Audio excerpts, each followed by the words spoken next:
Welcome back ناظرین، آپ کو بتائیں کہ راتوں رات امیر ہونے کا لالچ سینکڑوں شہری اپنی جمع پونجی سے محروم ہو گئے۔ ڈبل شاہ جیسے ایک جوڑے نے آن لائن کاروبار کی آڑ میں شہریوں کو کروڑوں روپے کا چونا لگا دیا۔ سفیان اور سہرش نے بذریعہ ٹریڈنگ منافع کا جھانسا دیا، کچھ لوگوں کو فائدہ بھی ہوا۔ شہریوں نے جب اندھا اعتماد کیا تو میاں بیوی سارا مال سمیٹ کر رفو چکر ہو گئے۔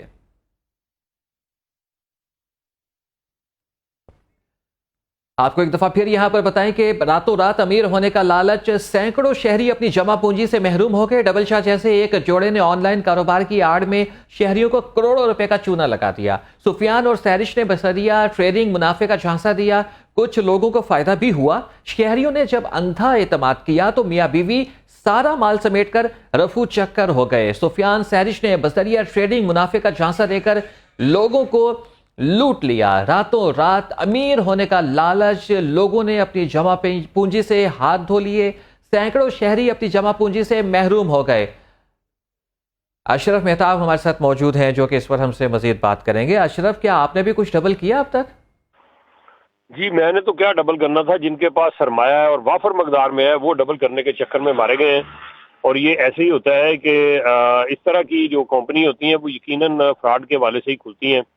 اور اس سے پہلے آپ دیکھتے تھے کہ ایک ڈبل شاپ آیا تھا، بڑا معروف ہوا، مشہور تھا کہ وہ بھی پیسے لیتا تھا اور آپ کو وہ جتنے دیتے تھے ڈبل اس کا کر کے دیتا تھا، اور کچھ ہی عرصے میں یہاں بھی لوگوں کو سٹارٹ پہ کچھ پروفٹ دیا گیا، لیکن جب کمپنی کے بارے میں مشہور زیادہ ہو گیا کہ یہ منافع دیتی ہے تو پھر انہوں نے وہ جو پیسے اکٹھے کیے تھے پھر پیسے دینے کی جو سارے کے سارے لوٹ کے چلے گئے ہیں۔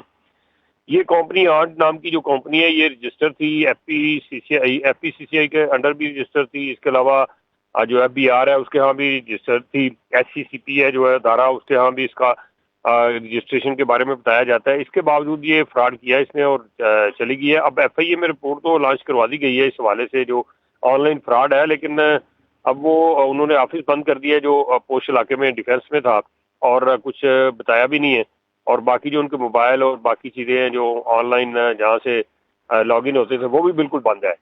تو شہری کافی سارے جو ہے وہ پریشان ہیں، دفتر کے چکر لگاتے ہیں، آگے چلے جاتے ہیں، لیکن کہیں ان کی سنوائی نہیں ہو رہی۔ اچھا اشرف مہتاب، اس کے علاوہ بھی ہم دیکھ رہے ہیں کہ بہت سی ایسی ایپس ہیں جو کہ آپ کو بہت پیسے کمانے کی آفر کرتی ہیں، بڑا لالچ وغیرہ دیتی ہیں، وہ بھی اسی زمرے میں آتی ہیں پھر تمام کیا؟ یہ دیکھیں نیت پہ ڈیپینڈ کرتا ہے۔ بعض کمپنیاں جو ہیں جو آن لائن اس طرح کے کام کرتی ہیں لیکن وہ ان کی شہرت اچھی ہے، وہ واقعی کام کرتی ہیں، انویسٹمنٹ کرتی ہیں اور جو پروفٹ ہوتا ہے اس میں سے دیتی ہیں۔ یہ اس طرح کی جو کمپنی ہوتی ہیں وہ زیادہ پیسوں کا لالچ دیتی ہیں کہ آدمی کو یقین نہیں ہوتا، نقل مان بھی ہوتی ہے کتنے پیسے ملیں گے، لیکن جب ایک دو لوگوں کو ملتے ہیں تو پھر وہ آگے بتاتے ہیں لوگوں کو کہ بالکل جی دے رہے ہیں یہ لوگ۔ لیکن جب ایک وقت آتا ہے کہ جب اس کے پاس بہت زیادہ کلائنٹ ہو جاتے ہیں اور پروفٹ دینے کا کچھ جو ٹائم ہوتا ہے بڑھا دیا جاتا ہے، تو پھر اس دوران فراڈ کرنے کے چانسز زیادہ ہوتے ہیں۔ جیسے ڈبل شاہ پہلے سٹارٹ پہ جلدی دیتا تھا، پھر اس نے کوئی اس کی مدت بڑھائی، پھر اس کے بعد پھر مدت بڑھائی، اور یہ 3-4 مہینے تک مدت جب بڑھی تو پھر لوگوں کے پیسے بہت زیادہ اس کے پاس جمع ہوئے، لینے والے جن سے لیے تھے وہ بہت زیادہ تھے، جن کو دینے تھے وہ کم ہو گئے۔ تو اس دوران پھر یہ فراڈ سامنے آیا، جو حساب سے وہ ان کے پاس سے نوٹ برآمد ہوئے اور لوگوں کو ملے۔ کچھ ایسے رقوم بھی تھی جو کہ نہ مل سکی، اس نے انویسٹ کر لی تھی یا کہیں باہر بھیج دیے تھے پیسے، وہ نہیں ملے، لیکن باقی لوگوں کو اس نے پیسے واپس کیے اور احتجاج بھی ہوا۔ کچھ لوگ وہ اس وقت بھی احتجاج کر رہے تھے، اس کے بعد بھی کئی واقعات ایسے ہوئے ہیں کہ جس میں لوگ لوٹے گئے ہیں۔ خاص طور پہ جو ہماری یہ جو پراپرٹی ڈیلنگ کے والے سے جو کمپنیاں ہوتی ہیں زمین لیتی نہیں ٹھیک ہیں، ہے صرف کاغذ اشرف، یہاں پر یہ بتائیے گا، اشرف یہاں پر یہ بتائیے گا کہ یہ ان کا طریقہ واردات کیا تھا؟ یہ کس طریقے سے لوگوں کو جھانسا دیتے تھے؟ کیا لالچ دیتے تھے کہ لوگ انویسٹمنٹ اپنی جو ہے وہ ان کے اوپر اندھا اعتماد کر کے لگا دیتے تھے؟ جی وہ لالچ یہ تھا کہ آپ اپنے پیسے ان کے کمپنی کے حوالے کریں، یہ پھر باہر فارن پہ جو ان کا کہہ رہا تھا جی وہ وہاں پہ انویسٹ کرتے ہیں، وہ جو انویسٹمنٹ ہوتی ہے اس کے پیسے جو پروفٹ آتا ہے اس میں سے آپ کو پروفٹ دیتے ہیں۔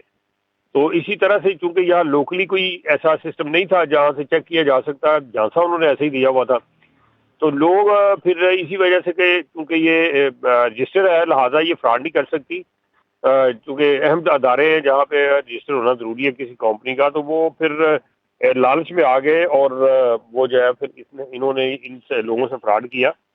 تو یہ بہت سے طریقے ہوتے ہیں لوٹنے کے، جیسے میں نے آپ کو بتایا کہ کوئی ہاؤسنگ سوسائٹی کا نام دے لیں آپ، کوئی تھوڑی بہت زمین خرید لیں، اس کے بعد پھر بہت سے لوگوں سے پیسے لے لیں اور فائلیں ان کو دیتے جائیں مرلہ کے حساب سے، جتنے بھی 5 مرلہ 10 مرلہ 3 مرلہ، لیکن زمین وہاں پہ موجود ہی نہ ہو، تو پھر آخر ایک دن ایسے ہی ہوگا کہ جب لوگ بہت زیادہ آ جائیں گے اور آ کے کہیں گے زمین کدھر ہے، تو پھر وہ پتہ چلے گا کہ نہیں جی یہ تو لوٹ مار کر کے یہ تو زمین تو ٹھیک ہے، ہے نہیں۔ اچھا، تو اب اس کیس کو کون دیکھ رہا ہے؟ ایف آئی اے، سائبر کرائم یا محکمہ پولیس؟